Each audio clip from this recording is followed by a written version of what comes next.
के साइज़ को एडजस्ट करने वाले हैं, रो हाइट या फिर कॉलम की विड्थ आपको कम ज़्यादा करनी है। तो एग्जांपल के लिए जैसे हम यहाँ पे कुछ डेटा इंसर्ट कर लेते हैं, जैसे रेंज बिटवीन फंक्शन का आपको यूज़ करना बताया होगा, ठीक है। नंबर हमने रेंज ऐसे कंसिडर कर ली फ्रॉम 100 टू 1000, और इसी को ऑटोफिल करके एक टेबल्स हम इसका क्रिएट कर लेंगे।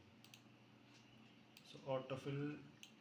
टूवर्ड्स मतलब कॉलम्स एंड रोज, और इसको कॉपी एंड पेस्ट स्पेशल की हेल्प की वैल्यूज को फिक्स कर लेना है। अब अगर जैसे आपको कॉलम की विड्थ या फिर रो की हाइट इंक्रीज डिक्रीज करनी है, एक तरीका तो ये है कि आप लाइन पे जाके क्लिक करके ड्रैग कर सकते हो, कॉलम की विड्थ और रो की हाइट कम ज़्यादा करी जा सकती है। बाकी अगर पॉइंट टू पॉइंट करनी है तो उसके लिए यूज़ आता है फॉर्मेट का, और फॉर्मेट में रो हाइट। रो हाइट जो है वो बाय डिफ़ॉल्ट होगी 15 पॉइंट्स, उसको इंक्रीज डिक्रीज करा जा सकता है रिक्वायरमेंट के मुताबिक। एग्जाम्पल के लिए जैसे आप 100 पॉइंट तक इसको बढ़ाना चाहते हो, ठीक है, जिस भी रो में आप एक्टिव हो। अब फॉर एग्जांपल जैसे ये सेल है तो format and then row height, और यहाँ पे जैसे हमने कर लिया 100 एंड देन एक्सेप्ट, तो उतने ही पॉइंट तक वो रो के साइज़ को बढ़ा लेगा। बाकी अगर आप चाहते हो इसकी लिमिट भी चेक करना कि मैक्सिमम या फिर मिनिमम इसकी लिमिट कितने की है कम ज़्यादा करने की, सो रो हाइट, और यहाँ पे एक जैसे लार्ज नंबर हमने यूज़ करा दैट इज़ 500,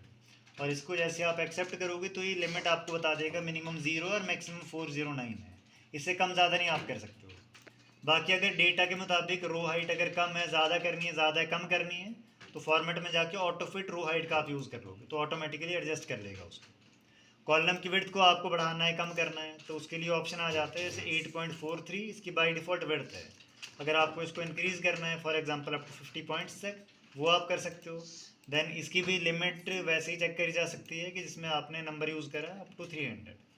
तो ये आपको उसकी लिमिट बता देगा कि मिनिमम मैक्सिमम की लिमिट है 0.255, कि 255 ज़्यादा है और 0 कम से कम आप इसको कम कर सकते हो। बाकी अगर डेटा के मुताबिक कम है, ज़्यादा करना है, ज़्यादा कम करना है, तो ऑटो फिट कॉलम विड्थ का ऑप्शन आ जाता है फिर। तो डेटा के मुताबिक रो साइज मतलब कॉलम विड्थ अगर ज़्यादा है, कम हो जाएगी, कम है ज़्यादा हो जाएगी। और डिफ़ॉल्ट विड्थ ही आपको वैसे ही उसकी डिफ़ॉल्ट विड्थ वहाँ पे शो करवा देगा कितनी डिफ़ॉल्ट विड्थ होती है हर एक कॉलम की।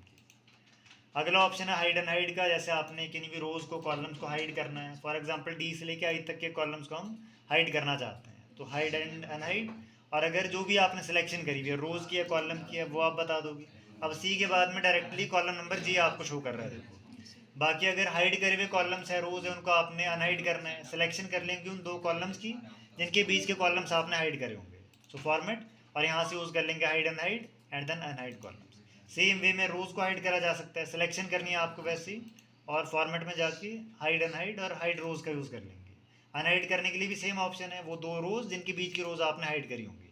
अनहाइड, और यहाँ से रोज़ का यूज़ कर लेंगे। और शीट के लिए ऐसा कोई सिलेक्शन नहीं आपको करनी है,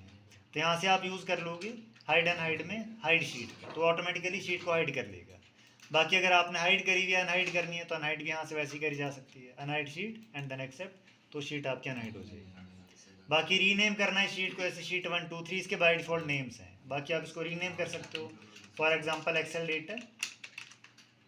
और इसी को रीनेम करने का एक ऑल्टरनेटिव मेथड है, इसी में जाके आप डबल क्लिक का यूज़ कर लोगे, तो जैसे हमने यहाँ पे फिर से कर लिया इसको शीट 1,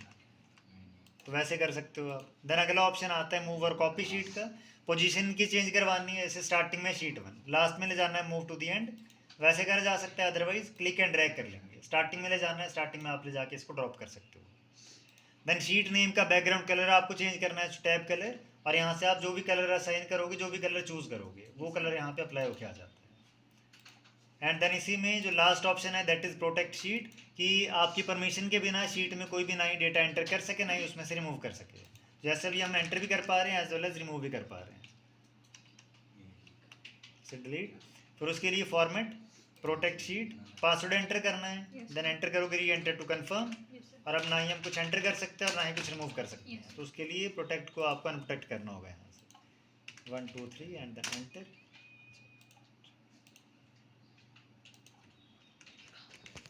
और ये अनप्रोटेक्ट हो जाएगी, ठीक है।